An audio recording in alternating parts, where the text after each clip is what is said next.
Good evening. Welcome to Legal Talk, the talk show brought to you by O'Donnell, Weiss and Megay Law Offices. Your firm, your business, your law firm, excuse me. Your life, your business, your law firm. I messed that up, Mike Murray. Dave Megay with O'Donnell, Weiss and Megay, and Mike Murray's joining me tonight. Thanks, Mike, for coming. And I really screwed the opening up. But, folks, this show is brought to you by O'Donnell, Weiss and Megay Law Offices. We're at 41 High Street in Pottstown. We're at 347 Bridge Street in Phoenixville, and our website's owmlaw.com. Mike and I are going to talk to you. Really, Mike's going to talk to you, and I'm going to learn, hopefully, again tonight. We're going to talk to you about real estate tax assessments. Correct. How your property is valued for property tax purposes. The first half of the show.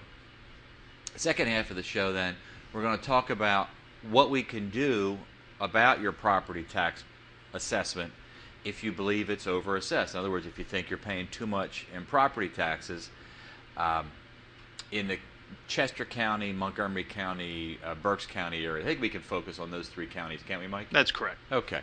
Let's first talk, folks, about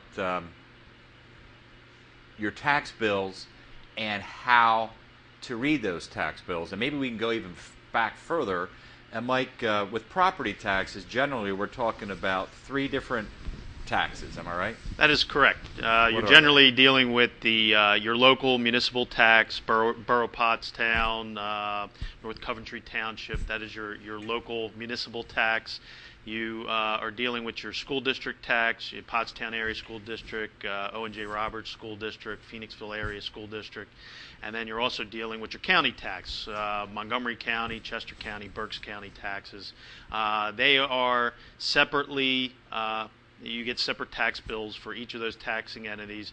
Many of the folks out there don't see their tax bills because they go right to your mortgage company and get paid out of the escrow that is being paid into as part of your monthly mortgage payments.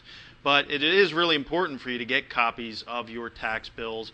Make sure that the assessment on those tax bills are correct, and make sure that there isn't some area where you can get some reduction and maybe reduce the amount of monthly payments that you're paying into your mortgage each month. A lot of times your mortgage company is not only you paying principal and interest on your mortgage, but you're also putting in there extra monies to pay your taxes and sometimes your homeowner's insurance as well.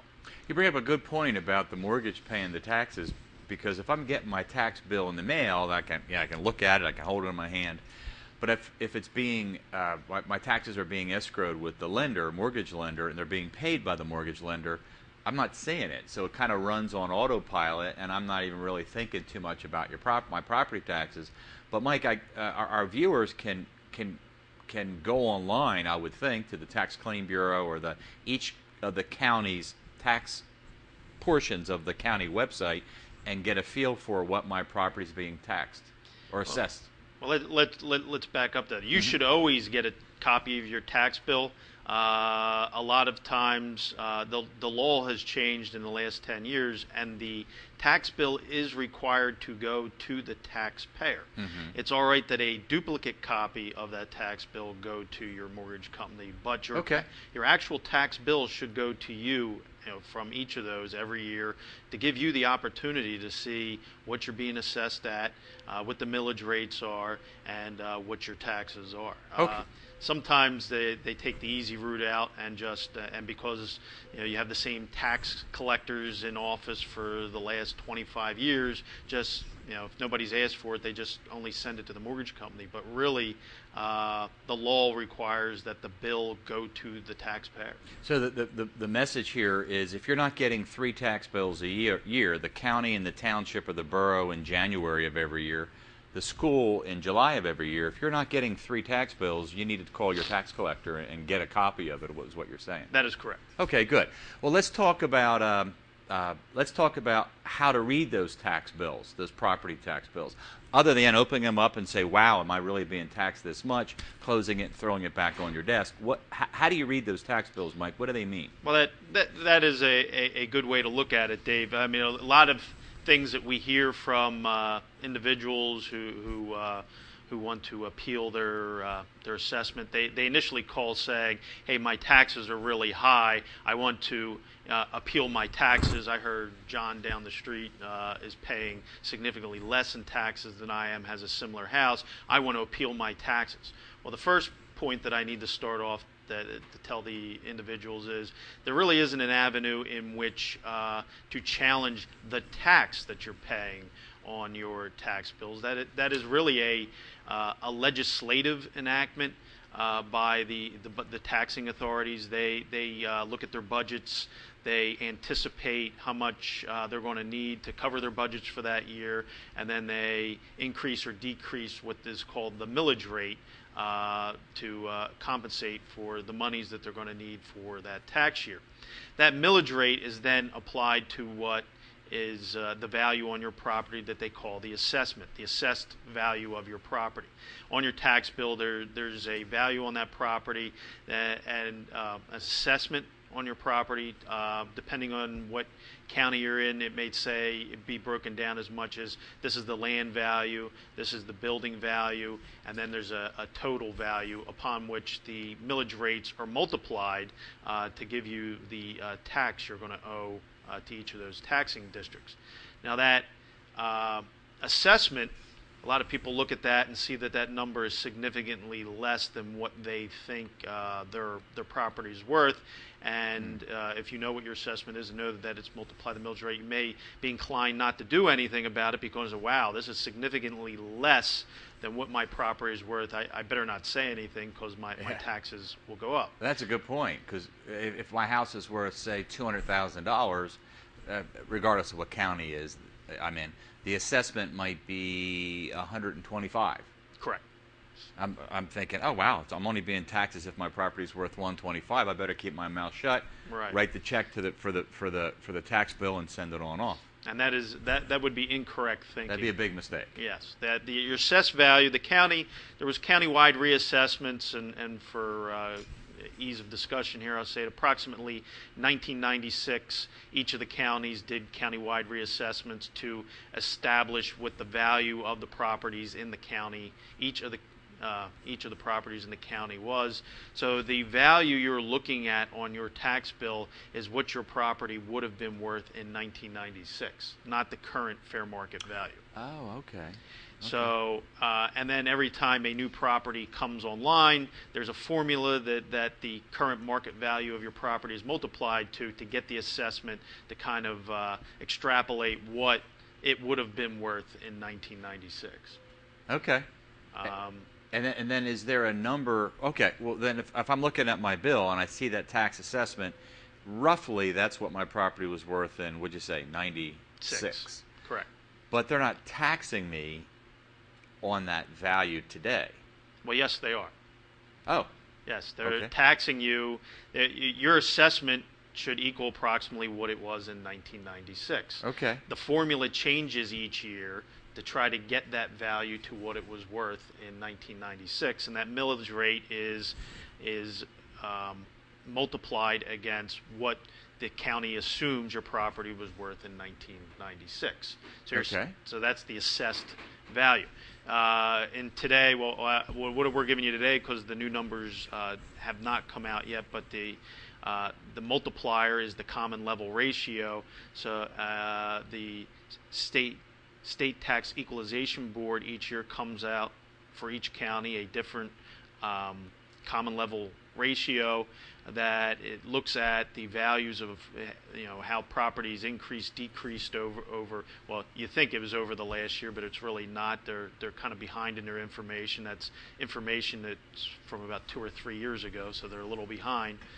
But currently, the common level ratio in both Montgomery and Chester counties is approximately 0.57, 0.575, which what that means is your assessed value should be approximately 57 to 57.5% of what current fair market value is. Okay, so if I took then that assessment on my tax bill, and then what do I multiply it by to get a feel for what it's being valued now, today? And by the way, we're taping this show, what are we now, Mike? April 2015. What do I multiply that tax assessment by on my bill to get a feeling for what it's worth today for tax purposes? Well, you would really take that number that I just said, the common level ratio, and divide your assessed value by 0.575, and that would give you what I would call the assumed fair market value. As the county would call that the calculated value. Okay. I would say that this is the value that the county is assuming your property is worth. So you would divide it by the common level ratio. It's really important to find out what the common level ratio is in your particular county. I'm giving you averages. Montgomery County, I believe, was 57.7%. Chester County was 57.5%. So they're slightly different. Berks County is much less. There's another number. It's called the common level ratio factor that you generally use more in real estate transactions, and that's in Montgomery County right now. That's 1.73. That's really the converse of 0.575. Yeah, I was going to ask you to do math for me, because when you and I talk about this all the time, and when I think about it, I always think take that tax assessment and multiply it by 1 point something to get today's value for tax purposes. And you always talk. We were talking the same thing, but you approach it math from the bottom up, so to speak, and I'm from the top down. But we're talking the same thing. That's correct. Okay. And really, the Board of Assessments deals with the 0.57 number. The Recorder of Deeds, who is the collector of the realty transfer tax, they deal with the converse number, the 1 point. But we still come out the same number. Roughly the same. Yes. Yes. Yeah. And there's decimal points involved, so it's a little. And little that's more my world, is the transactional part. So I look at it as take that tax assessed value on the tax bill, multiply it by 1.72, say, to get a value that the property's being valued at for today's purposes, for tax purposes, I should say. Okay, I think we're on the same boat. We're in the same boat, I should say. Okay, so really the moral of the story here for the first half of the show is, folks, there's 3 property tax bills. As Mike pointed out, you need to get that tax bill. You need to get each tax bill every year. Even if you have a mortgage and you're paying the taxes through your mortgage, you should be getting all 3 tax bills. Those tax bills come out county and township, or county and borough, in January. The school tax bill, which is usually the larger bill, comes out in July. And then Mike just described how you interpret those tax bills. Don't just look at the assessed value, because as Mike said, that's the value of your property roughly as of 96. And then I think the last point Mike made, which is an excellent one, is that isn't your value for tax purposes today. Don't look at that and say my house is worth $200, but wow, it's only worth $125 for tax purposes, so I better keep my mouth shut, because that's not really the number they're using, is it? That's correct. You take that number, multiply it by the common level ratio, which is, if you multiply it, it's roughly 1.73. If you multiply it, if you divide it by, you're dividing it by roughly 0.575. Okay, my Springford High School math is being challenged here, folks. We're going to take a break. Mike, hang with me. Second half of the show, we're going to talk about, okay, now we know what those tax bills mean. We know how the value is calculated for tax purposes. I'm not happy with the number, because my property's worth $200. It's taxed at this tax assessment's $150,000. Mike's going to tell me really what my property's being taxed for what value it's being taxed at, and I'm not happy about it. So I want to appeal that tax. So, folks, you've been watching Legal Talk, brought to you by the law offices of O'Donnell, Weiss, and Megay. Please stay tuned for the second half of the show. Thank you. How would you build the perfect bank? Would you put it close to your home or your work? Would you make it a high-tech wonderland with web banking and 24-hour access? Or a hometown bank with tellers who know your name? If you could build your perfect bank, it might look a lot like National Penn Bank. Convenient branch and ATM locations, innovative technologies for 24-hour access, attentive personal service, and free checking with no minimum balance or monthly account fees. It's all right here at National Penn Bank. There are many reasons people join AAA and renew their membership year after year. In addition to the peace of mind of emergency roadside service, AAA membership includes expert travel planning, exclusive discounts, and more. AAA members also get exclusive Show Your Card and Save discounts at participating retail merchants and can save money on theme park tickets, luggage, and travel accessories at the East Penn Travel Store. Join today and start taking advantage of all AAA East Penn has to offer.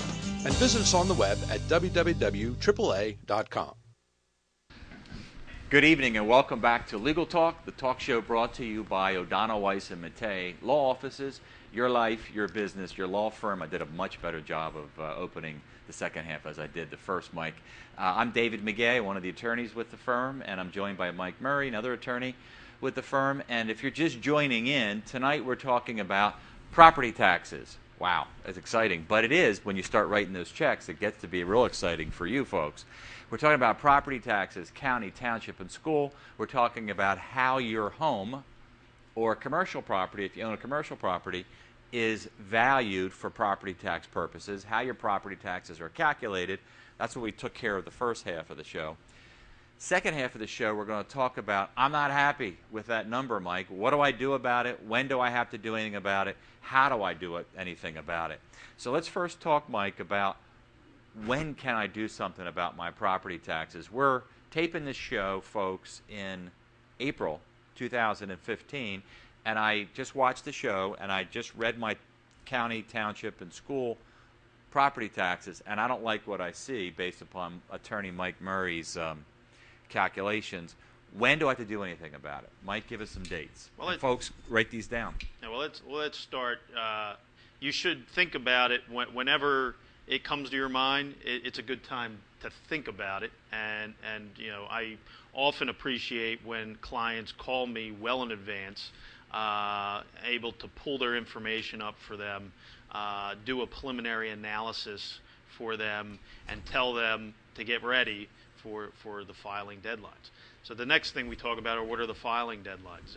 For assessment appeals, you are required to file in a window between May 1st and August 1st in Montgomery County and Chester County, and appeals filed during that window will impact your next year's taxes. So if we file between May 1st and August 1st, 2015, if we are successful in an assessment reduction, that will impact all of your 2016 taxes at this time. Berks County is slightly different. Can you hold that thought Sure. for a second? Can I file my appeals after or outside that window after August 1st? Really, no. I mean, there are instances. Just say you build a new addition on your house, and the county assessment office will come around and assign a new assessed value based on the recent improvements you made to your house. Well, you will get what's called an interim assessment at that point, and then you have 40 days from the date you receive that interim assessment, no matter when that is during the tax year, to appeal that. Because if you do not appeal that, you'll get a mid-year bill from each of those taxing authorities saying, hey, you owe an extra $100, $200, $300 for this year because you did those improvements in your house. Okay. All right. I interrupted you. You started talking about Berks County, because Montgomery County, the window to file was between May 1 and August 1. That's correct. Montgomery and Chester County Chester are County. May 1st and August 1st. Berks County is slightly different. It is it's a much narrower window. It's July 1st to August 15th. July 1st to August 15th. Correct. Okay. So, folks, hopefully you mark those dates down. Second thing we want to talk about, Mike, is what can I do about the tax bill? I'm going to call you, Mike, and I'm going to say, hey, this is what my assessment is. What does that mean? And Mike, you're going to you mentioned a preliminary analysis. Yeah, I would do what a preliminary. Is that? Basically, how we described how you're getting to the true market value based on the assessment. I would run those numbers for you to get the accurate number, and then at that point, it's up to us, me, or actually the taxpayer to determine what their property is actually worth. Now, the way to do that, if you see there's been recent you live in a neighborhood of similar homes and you've seen recent sales in that neighborhood, and I give you a value and say I calculate the value and say, hey, you're being taxed as if your property is worth $250,000, and you say, well, wait, everything in my neighborhood's selling for $200,000, 195, 165. You know that there's an opportunity there. The more difficult ones are where your property is fairly unique. You're not in a neighborhood of similar homes, and you could do some evaluation, from stuff that you can find on the internet, like Zillow or Truly, any of those internet real estate websites that give you an estimate of what they think you could sell your house for. They're not real accurate, but it's a good starting point that you could say, well, there appears to be a delta or a difference of $50,000. It's worthwhile you taking the next step.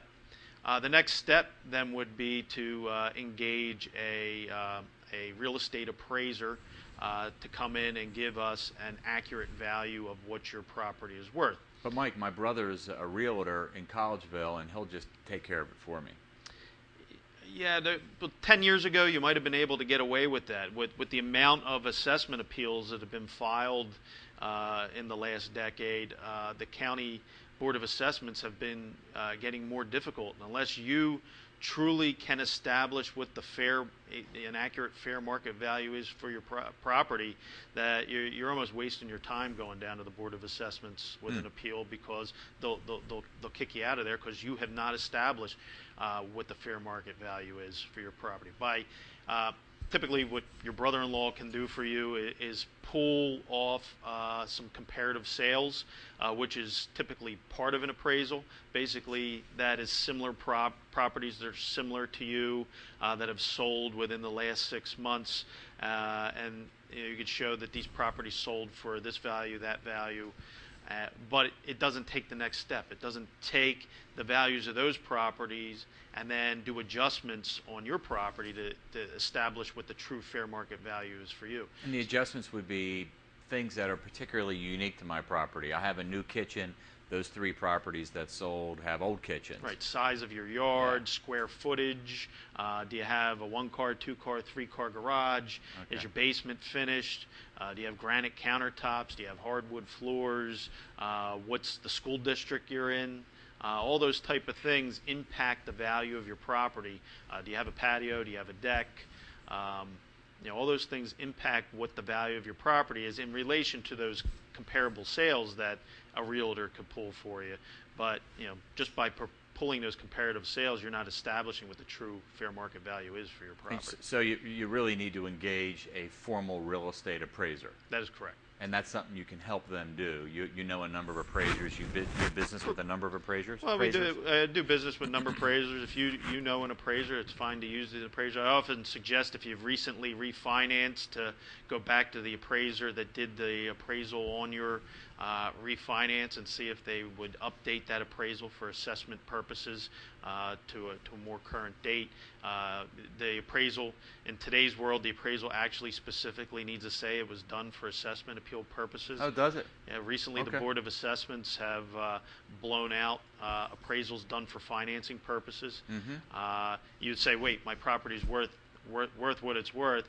Well, really, when they do an appraisal, there's a range of value. Basically, they pull these comparative sales, and that range of value, just say, they could say your property is worth $200,000. They could say it's worth $230,000, based on factors, different appraising factors. Because of what happened in the mid-2000s with the lending market, banks require them to go to the lower end of that appraisal spectrum to establish the value, so they make sure they're absolutely not lending more money than that property is worth. Okay. For assessment appeal purposes, that value it would make more sense for that value to be somewhere in the middle. Okay. which is an average of what they found in that range. All right, so the client calls you, you do the preliminary analysis, you hire the appraiser, you get the appraisal, and if indeed it comes in at 200, and the property's being taxed as if it's worth 250, yeah, that's how it works. What do you do in a couple minutes that we have left? What do you do, at that what's point, the procedure? No, the procedure at that point would be to file an appeal to the Board of Assessments. There's an application form. Residential, the application fee is somewhere between $25 or $50, depending on the county that you're filing in. Once you file the application, which you would file with your appraisal report, you would then, a hearing would be scheduled at the Board of Assessments. You would go down there, present the evidence of value on your property, and then within a month after that hearing, you would get a notice in the mail whether you would receive an assessment reduction based on the evidence that you presented at that hearing. All right, speaking of evidence, I'm the homeowner. Do I need to come and testify? No. Actually, well, let's put it this way. Someone needs to come down there. And generally, clients of mine do not need to attend. They would sign a power of attorney for me to appear on their behalf so that they don't have to waste their day. I would go to the Board of Assessments on their behalf, present the appraisal evidence to establish the fair market value, and then you would receive the notice in a couple of weeks after that. Does the real estate appraiser need to show up at the hearing? It depends what type of appeal we're talking about. Generally, on a residential appeal, no. The savings you're talking about on a residential appeal, generally in the range, most of the ones we're working, are in the range of $500 to $1,200 a year in taxes. Tax savings a year. That's substantial. generally where the window that we're talking about. Every once in a while, great, we find someone who can save $5,000, $3,500 on the residential. It really isn't worth paying having the appraisal come to the hearing, because more than likely it'll cost you somewhere around $500 for that day to have him come down and testify. Do the boards or the counties require the appraiser there? No. Usually not? No. How about on a big... By the way, folks, we're talking mostly residential tonight, but everything we're talking about also applies to commercial properties. And that's correct. Have you had appraisers come to court on commercial? Yes. I would not do a commercial without having the appraiser come to the Board of Assessments with me. First of all, commercial appraisal is going to be significantly more expensive because it's more time consuming to prepare. Basically, an appraisal for a residential property is done based on comparative sales, as we discussed. A income producing property, 3 approaches need to be done to establish the fair market value: comparative sales, income approach, how much money would that property generate as a rental property, and then there's the cost approach. What would be the cost to rebuild it? Rebuild it. Okay. And then the appraiser then analyzes those 3 approaches and gives you a reason why one approach is the appropriate approach in that manner. Sometimes they will take the comparative sales approach and the income approach and establish a value that's between those 2 numbers. Okay. But, all right. But typically you're dealing with such a large number of tax savings at that point that it's absolutely imperative to have the appraiser attend the hearing with you for that. Okay, so folks, you've heard about property taxes tonight. We're running up against it already, Mike. You've heard about property taxes tonight, how they're calculated, the different types, 3, how they're calculated, what you can do if you're not happy with the amount of tax that you're paying on your property, the timing, and what you need to do in the form of filing a petition, getting an appraisal, etc. All of which Mike can help you with. That is correct. So, folks, please mark your calendars: May, June, July. What was it, May 1 through end of August, Mike? May 1st, August 1st. And for Chesco and Monco. Right. Berks County, July 1st to August 15th. Okay. Rewind the DVR and write that stuff down. And it's for both residential and commercial properties. You've been watching Legal Talk, brought to you by O'Donnell, Weiss and Megay Law Offices. Your life, your business, your law firm. www.owmlaw.com. Have a great night.